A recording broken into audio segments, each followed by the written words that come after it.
little remodeling job that we're doing. Get up this old flooring over particle board. It was 12 by 12. I think it was a peel and stick.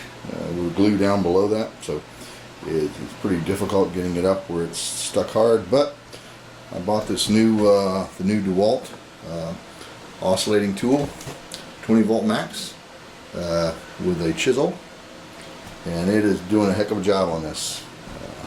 Show you for a few minutes of what it does. Video is going to be short, but it's just buying this Dewalt 20 volt max oscillating tool saving me a lot of time. It's well worth the purchase.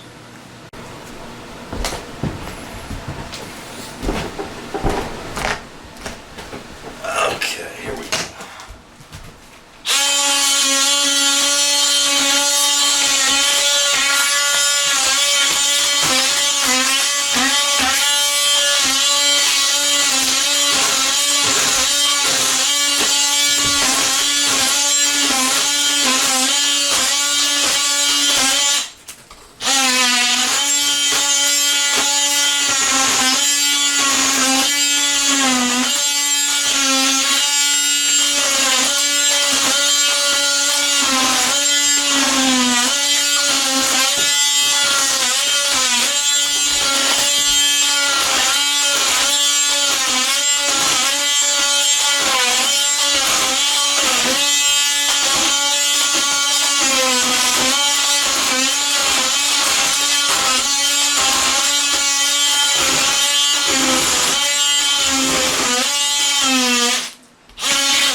There you go. Get a good idea how this oscillating tool works with this scraper on it.